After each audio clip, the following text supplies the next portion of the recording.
Good morning, and today's King Queen offsuit. So we have a 10 NL game, folds around at the cutoff, who raises 2.6. Definitely have an opportunity to 3-bet here because it could be a steal. His attempt to steal is only 29%. So let's look at this. Raise first in. This is the first time he's raising the cutoff button. It's been 2 out of 5, 40%. Kind of tough to tell if he is a regular stealer. He's playing out of the hands that we have. His VPIP is 28%. Pre-flop raise is 19%.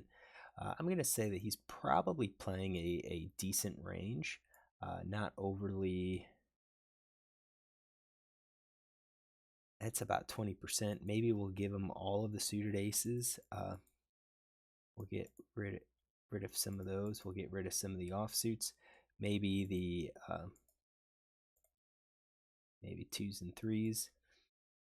That might be a suitable raise, for the limited information that we have. It's hard to tell if he's positionally aware or not based on these stats, so we'll go with that. Now for us, if we think he's stealing, and he's stealing too much, we could easily 3-bet him with a pretty wide range. This is a 3-bet for a pretty tight range. It kind of comes down to how do we think he plays. If he's willing to call a 3-bet pretty widely and then fold to a c-bet, we can easily raise with this range and probably add in some more hands, maybe some more ace hands, makes it less likely that he has an ace. If he's going to be calling very tightly, this is definitely the range we should be using because if he calls, then we're going to be up against a pretty solid hand. I think just against an unknown, we're going to default to a standard strategy for us. Whoops. I wonder if I could undo this. Yeah, I think we're gonna just go to standard strategy here, standard calling strategy, and go with that range. And I know I did call here because this is what I'm looking at is times when I call a 2-bet, can I improve my big blind play? It doesn't happen often. Just yesterday, I probably was able to see a flop, maybe 5 times total out of 200 hands. But those 5 hands, all I need to do is improve my wins, win one more extra hand, and I'm gonna drastically improve my win rate. Actually, I take that back. No, I probably didn't call 2-bets 5 times out of 200 hands. I probably only called it 2 or 3. Try to 3-bet on one, and had 3 callers. That did not go well. But anyways, I know I called here, so we're calling it 9.35. We're going to give Villain here their pre-flop range, which is 18.9% and 250 combos. So now we see a flop of Queen 7-5 Rainbow. And that is unlikely to hit, or at least hit him hard.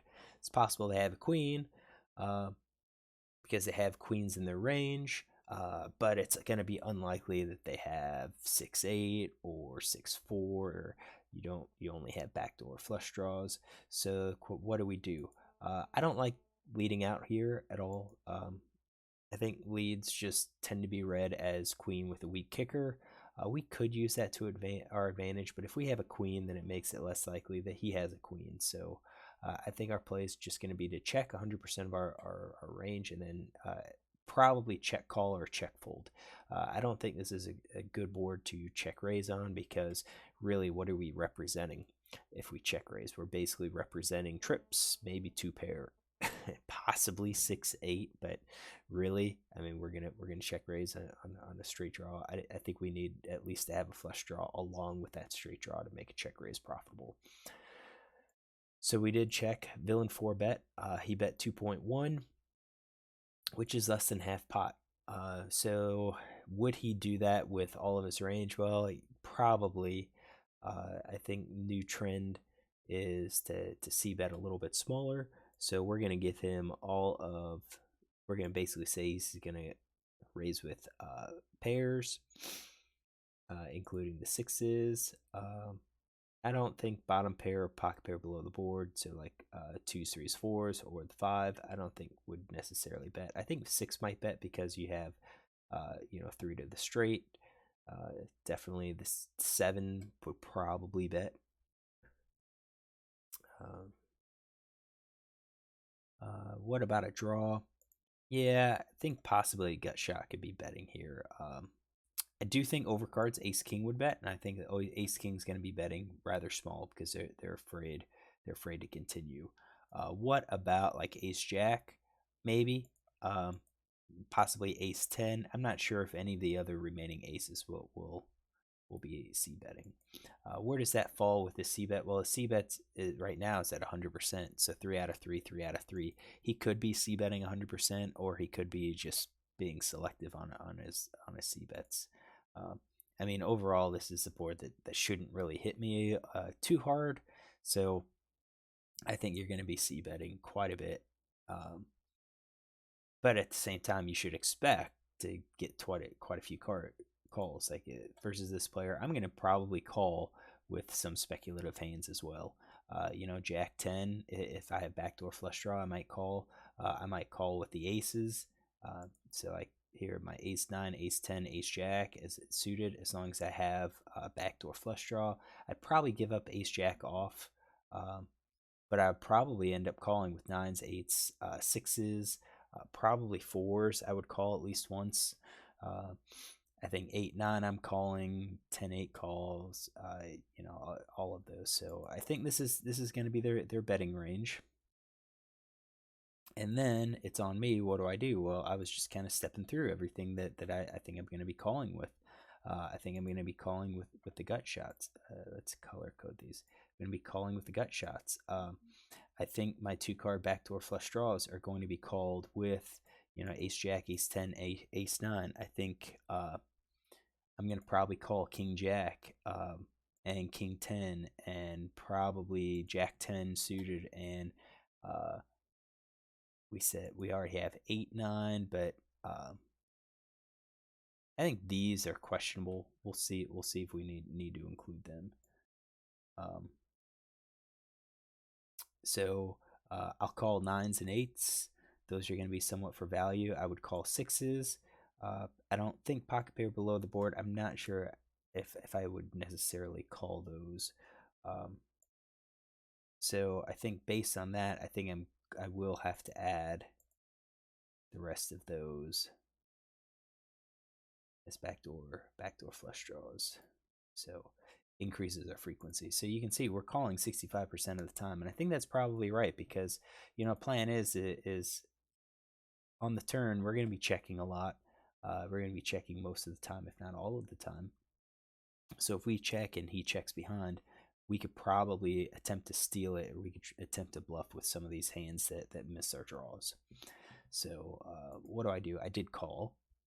So let's get this, and I think the sizing has something to do with it. We could probably discount like sets and over pairs and 2 pairs, but I think we're going to leave them in right now and see what happens. So their flop range, they continued, or their c-bet 67.4%. We're going to have 151 combos pass through the range. We're going to be calling it about 65%. In theory, we're going to have a weaker range, but we are also going to be looking ahead and possibly attempting a bluff if he shows weakness on the turn. So 5 of clubs comes out. Our equity's 41%. His is 59%.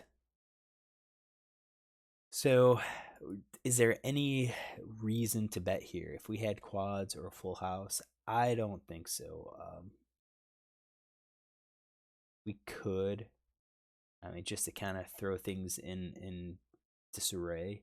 I think if we bet, we encourage the queens to call. sevens, basically any pairs would call. I guess the question is, if we check, would he bet any of his draws instead of calling had I bet? I think that's the decision. So let's see. Let's check turn stats. We don't have a whole lot, but I think what we would do would be looking at this call to donk bet, see how likely he is to call. I think in general, if we bet here, he's going to call with a flush draw. He might just check the gut shots, might just check the flush draw. This might be a spot to go ahead and lead.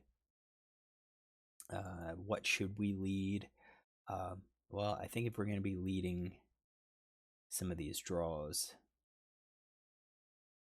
I think if we lead flush draws and gut shots, we're going to need to lead our quads and full house and top pair. I mean, that gives us,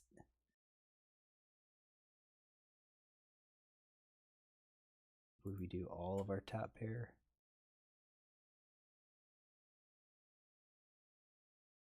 I don't know. I don't know about this. Let's see here. Let's see. If we bet, what do we expect him to call? I think he might just fold the eights, nines, tens, and jacks. I think he'll call the flush draw, but he'll probably fold all of the rest. So he'll call top pair plus. So 43.6% is what he's continuing with. He's folding 56% of the time. So maybe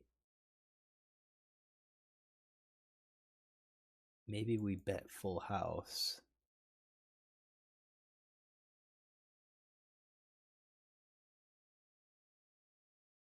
See, I think this is just going to be, I think we're just going to be check calling here. I think we're going to be check calling. 100% check call on this board. We check, villain 4 checks. I think if we bet, I mean, we could pick it up, and we probably should bet, but I'm having a hard time balancing my draws. So I think the gut shot could bet, the flush draws could bet.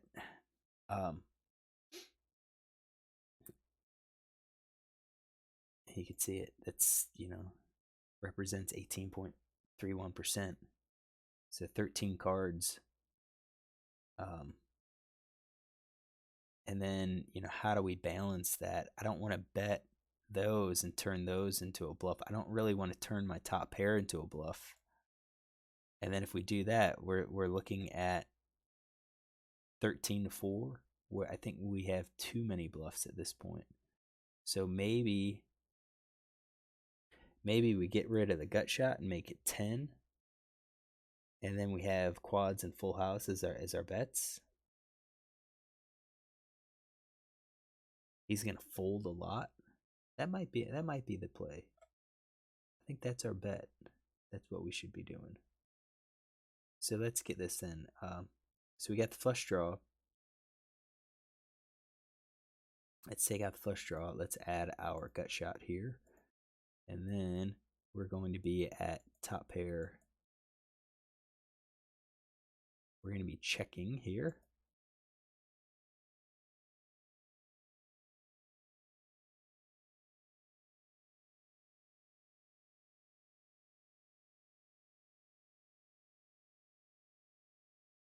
Yeah, 3.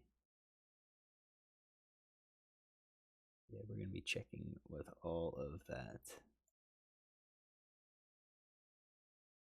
Because we'll have our gut shot.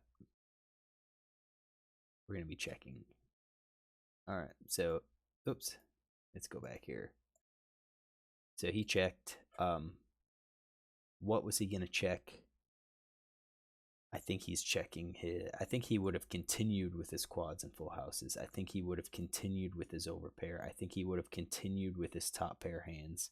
I think these hands are going to be checking now. I do think flush draw would have continued.